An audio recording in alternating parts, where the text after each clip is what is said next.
It was a crisp autumn morning, the kind of morning where the golden sunlight filters through the trees, painting everything in warm shades of amber. Inside a sleek black car sat David Harrington, one of the wealthiest businessmen in the city. His name alone commanded respect. People admired his success, envied his empire, and whispered about his influence. But for all his wealth, David carried a heaviness in his heart that no amount of money could erase. Sitting beside him in the backseat was his daughter, Emily, a fragile-looking 12-year-old with soft brown curls and eyes that carried a world of silence. She had been born mute. Doctors had explained it as a rare neurological condition, her voice simply would not come. For David, who had spent his life commanding boardrooms with his words, the silence of his daughter was both painful and humbling. He loved her deeply, but he often found himself frustrated at his inability to connect, frustrated at the wall of silence that separated him from her world. Today, though, he had promised himself he would try. "Emily," he said softly, turning to her as the driver pulled up to a cozy little cafe downtown. She looked up at him with her big brown eyes, clutching her little notebook, the one she used to write when she wanted to communicate. "Let's have breakfast together. Just you and me. No meetings, no phones." She gave a small, hesitant smile. They stepped into the cafe, the bell above the door jingling gently. It was a small place, nothing fancy, just the kind of cafe where the smell of freshly baked pastries and coffee wrapped around you like a warm hug. For David, it was unfamiliar. He usually dined in five-star hotels where waiters in suits bowed at his table. But today, he wanted something different. They sat at a corner table. Emily gazed at the people around her, the barista rushing with coffee, a young couple laughing over muffins, a mother with her toddler. Her eyes lingered, absorbing, silently wishing she could be part of those effortless exchanges of words and laughter. David ordered pancakes and hot chocolate for her, black coffee for himself. He tried small talk, but silence soon filled the space between them, as it always did. And then, something unexpected happened. A young woman, perhaps in her mid-20s, walked in. She had an unassuming presence, simple jeans, a sweater, her hair tied in a loose bun. She carried a stack of books and a small laptop. She ordered her coffee and sat at the table next to David and Emily. Emily noticed her first. She tilted her head, staring curiously. Then suddenly, Emily's face lit up in a way David had never seen before. The young woman, while waiting for her order, had begun absent-mindedly moving her hands, signing. Emily's notebook slipped from her lap as she tapped her father's sleeve excitedly. She pointed at the woman, her eyes wide, almost pleading.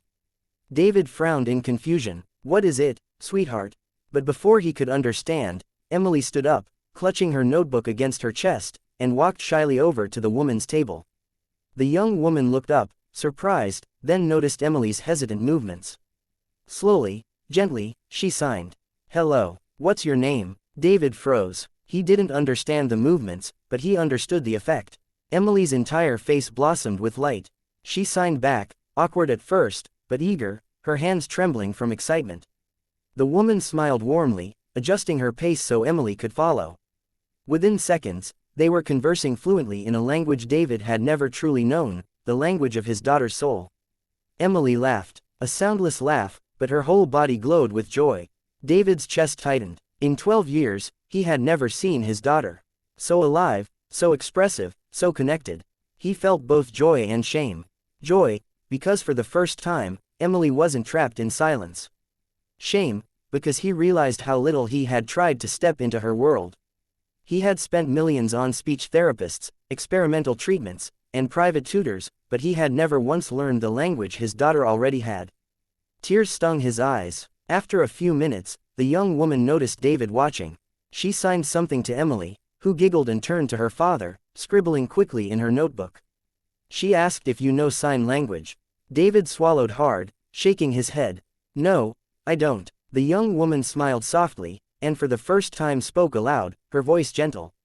"I can teach you, if you want." Her name was Grace. She explained that she worked as a teacher for children with hearing and speech impairments. She had recognized Emily's signs immediately and couldn't resist connecting with her. From that day forward, Grace became a part of their lives. She visited often, teaching both Emily and David. The lessons were simple at first, basic greetings, expressions, everyday words. But for David, each gesture was a revelation. The first time he signed, "I love you," to Emily, her eyes filled with tears, and she hugged him tightly, her small hands trembling against his chest.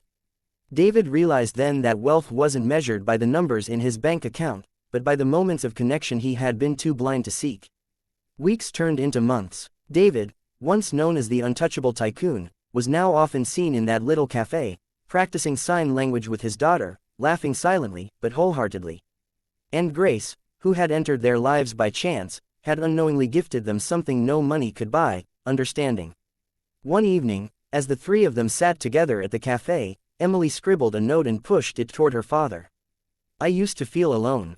But not anymore. Thank you for hearing me, even without sound." David held the note, his vision blurred with tears.